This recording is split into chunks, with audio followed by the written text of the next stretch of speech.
Shabbat Shalom. Shabbat Shalom. Gosh, what a strange and unprecedented way to bring in the new year, don't you think? Actually, if you think about it, it isn't so unprecedented. I mean, we've been through hard times before. Harder.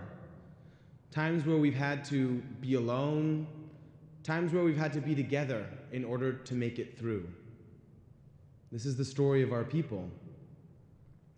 And each time we made it through these moments, we were reminded of the preciousness of life, the importance of time and not wasting it. And so, with that in mind, I say to all of you, welcome to the new year. I'm glad to be able to spend it with you. The day before Thanksgiving this year, I found out that I have cancer. Those words still feel foreign coming out of my mouth. I have cancer. Not only that, my cancer is found almost exclusively in people with AIDS, which makes it quite serious. Before I say anything more, I want to let you know and assure you that I'm going to be just fine. Like, actually just fine. My prognosis is great, and I plan on living a big and beautiful life. But before all that, I want to tell you what happened, okay? So it was 3 o'clock in the afternoon on the day before Thanksgiving when I got the call that I was not expecting from my doctor telling me that I had a rare soft tissue cancer, that I likely had AIDS, and I had to see a specialist immediately.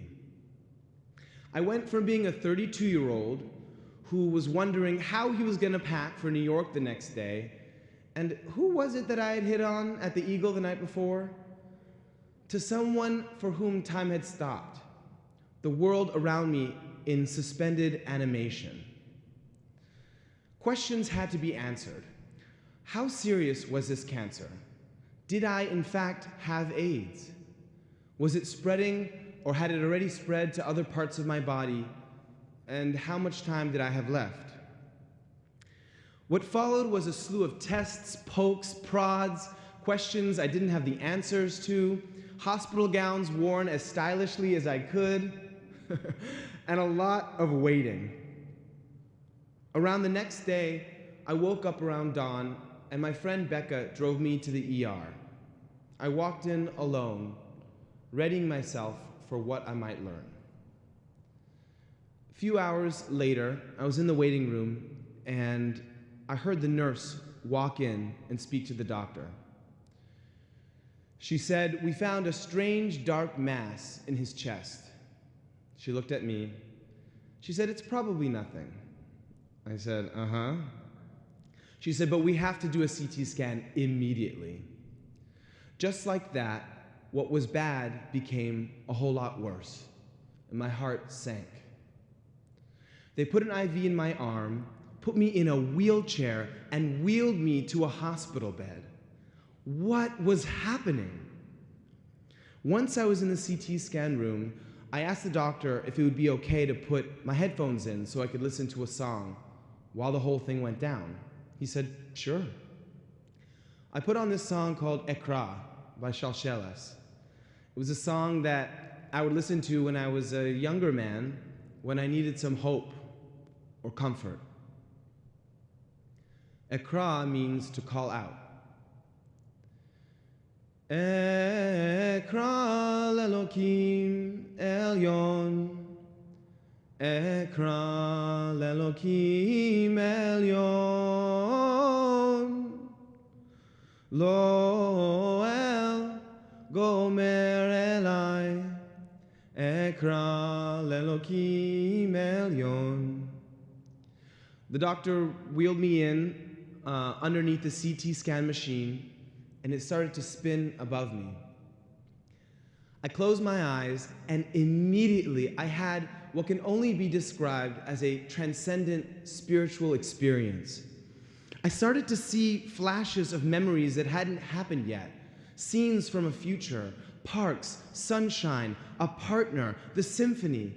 And I remember feeling deep down inside me how much I wanted to be there for those moments. How much time I wanted ahead of me. And then, just like that, the words, "Let me live," flashed in front of me. And it was if I had placed a call directly to God. I could actually feel that my words had been heard, that my message had been delivered. And then, just as soon as I felt that, I opened my eyes and the machine had stopped.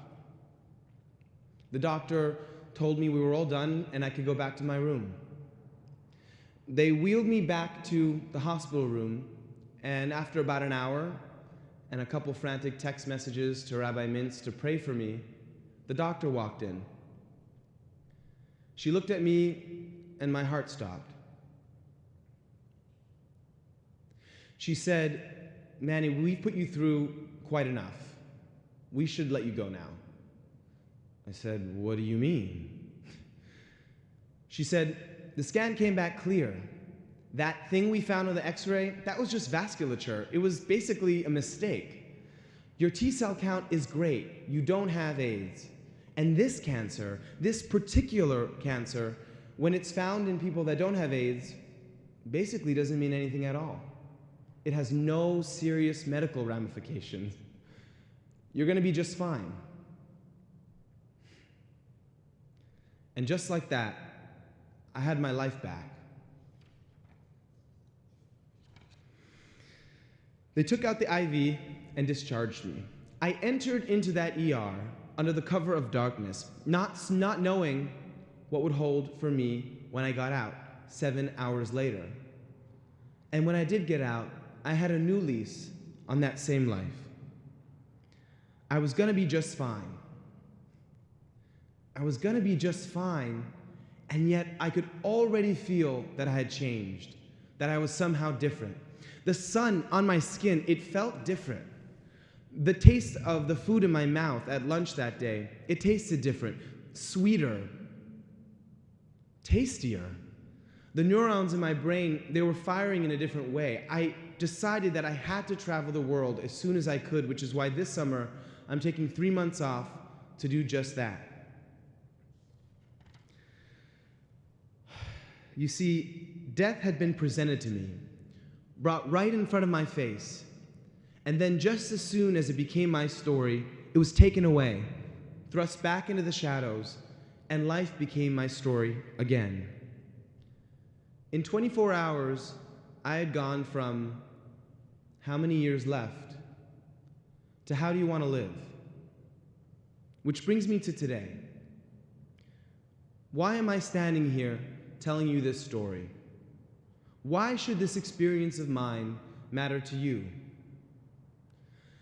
Because I believe within this experience there is an important message, something we hear often, but just as often disregard.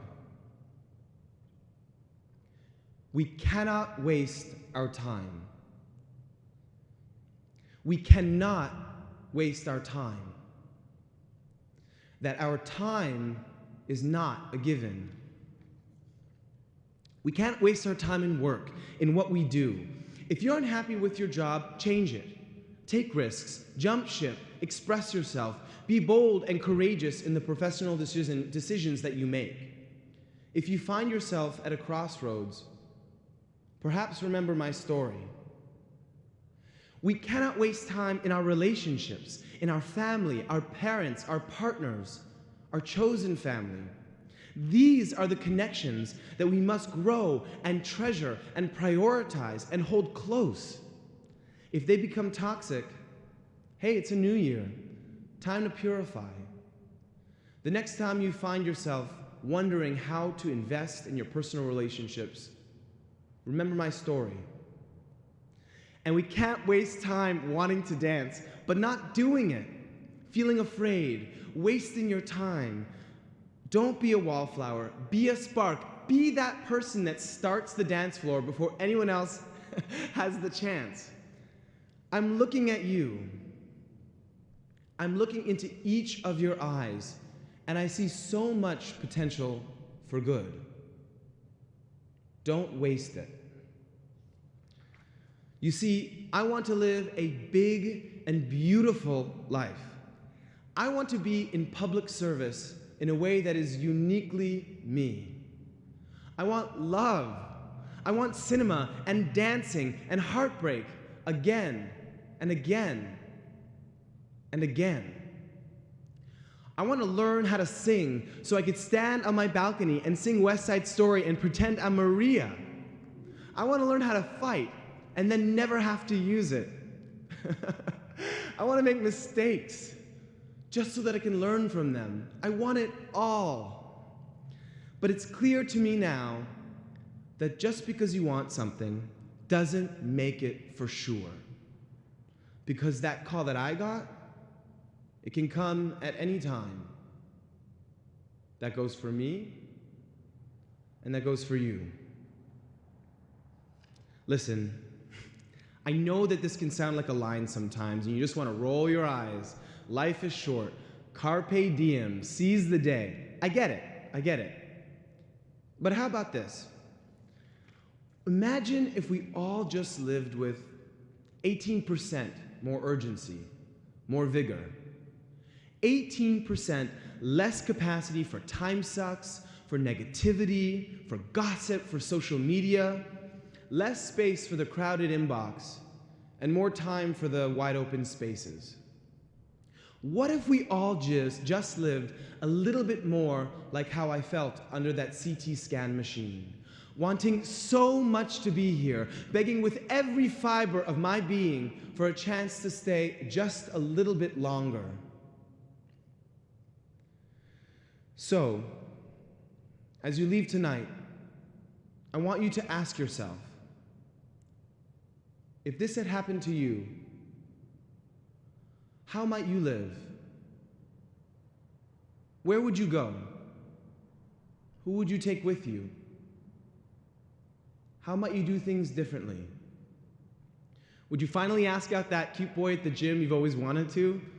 Would you host that fabulous Shabbat that you have in your mind's eye? Would you write down that story? Would you choreograph that dance? Take your kids on that trip you've always wanted to take them? Would you pursue that goal that seems just out of reach? I am standing here on this sacred bima with my story as a vessel to urge you to go for it. Don't delay. Don't waste any time, because you never know. Because you never know. Because you never know when you might get that call. When time will run out and there may be no chances left. Shabbat Shalom.